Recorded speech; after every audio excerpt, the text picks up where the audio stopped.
प्रणाम साधकों।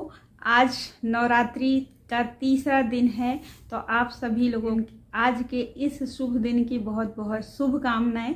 आज के दिन के शुरुआत हमारी पूजा आराधना साधना ये सभी काम हो चुके हैं।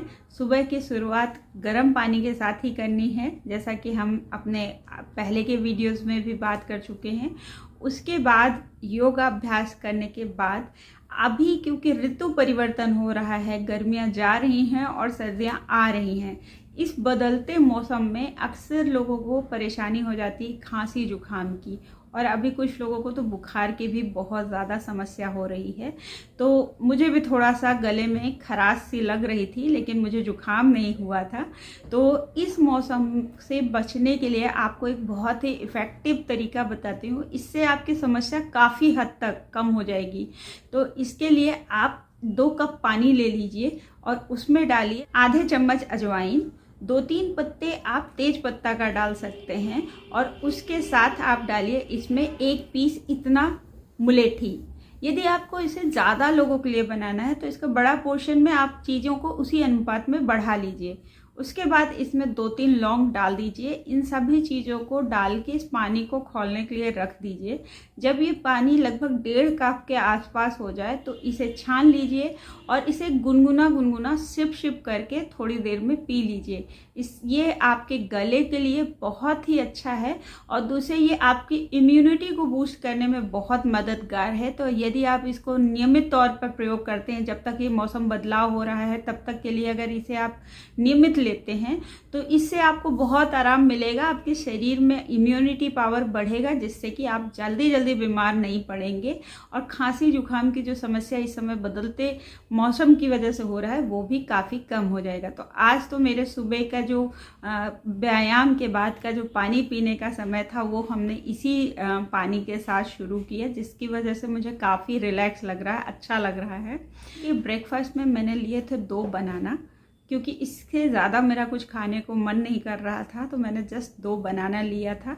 और दोपहर के भोजन के लिए यानी कि फलाहार के लिए मैंने बनाया था साबूदाने की खिचड़ी।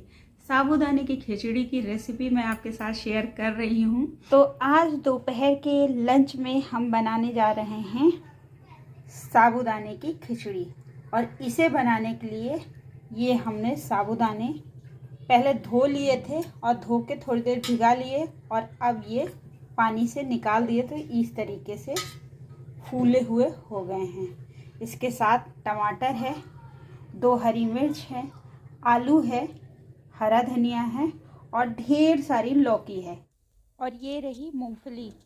इन सभी चीज़ों को मिला के आज हम साबूदाने की खिचड़ी बनाएंगे। अब सबसे पहले गैस पे कुकर चढ़ा देंगे, और इसे गर्म होने के बाद 1 चम्मच इसमें देसी घी डालेंगे, और फिर इसमें जीरा डाल लेंगे।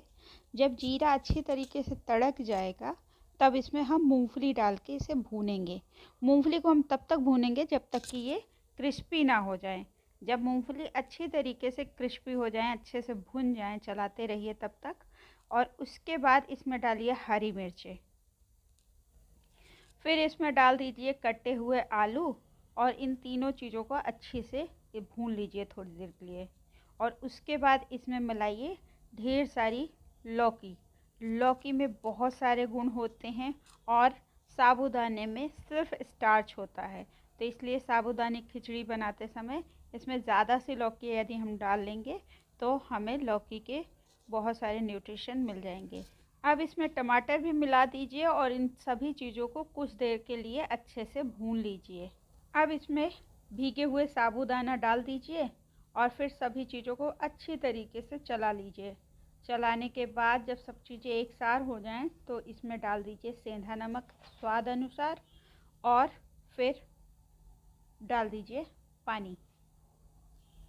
पानी डाल के सभी चीज़ों को चला दीजिए, और फिर अब इसे ढक दीजिए, यानी कि कुकर का ढक्कन लगा दीजिए, और 1 सीटी इसमें आने तक तेज़ फ्लेम पे इसे पका लीजिए। अब कुकर की सीटी खोल के इसे सर्व कीजिए, गर्म गर्म परोसिए, ऊपर से इसमें हरा धनिया डाल के इसको सजा दीजिए, गार्निश कर दीजिए।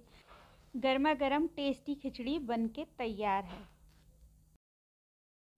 कुछ लोग साबूदाने की खिचड़ी को बहुत सारे घी के साथ बनाते हैं और वो ड्राई खिचड़ी होती है, तो उसमें बहुत सारा घी लगता है जिसकी वजह से ये उतनी अच्छी नहीं रह जाती है। साथ ही में वो इसमें सिर्फ मूंगफली और आलू डालते हैं जिसकी वजह से इसका पोषण तत्व भी कम हो जाता है, क्योंकि साबूदाने में इटसेल्फ खुद में बहुत कुछ न्यूट्रिशन होता नहीं, ये टोटली स्टार्च होता है इसमें।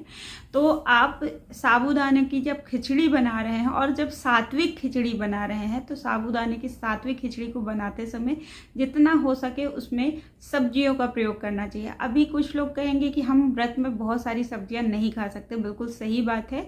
तो आप इसमें लौकी की सब्जी का प्रयोग कर सकते हैं, 1-2 आलू का प्रयोग कर सकते हैं। और आलू तो वैसे भी साबूदाने में भी स्टार्च है और इसमें भी, लेकिन ये आपके टेस्ट को थोड़ा सा इन्हेंस कर देगा।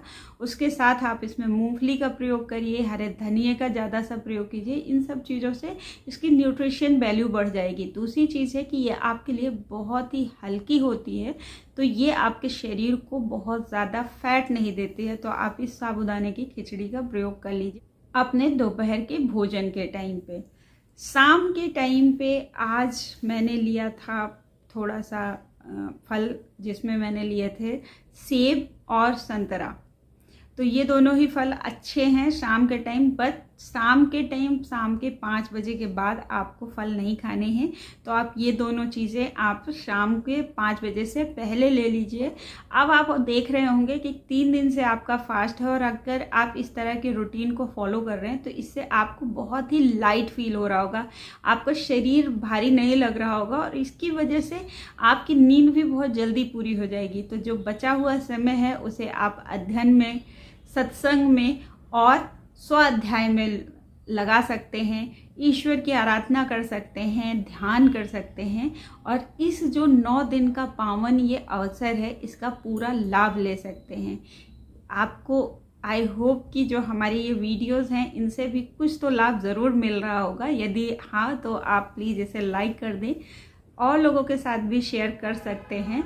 आपसे मिलते हैं अपने अगले वीडियो में, तब तक के लिए नमस्कार।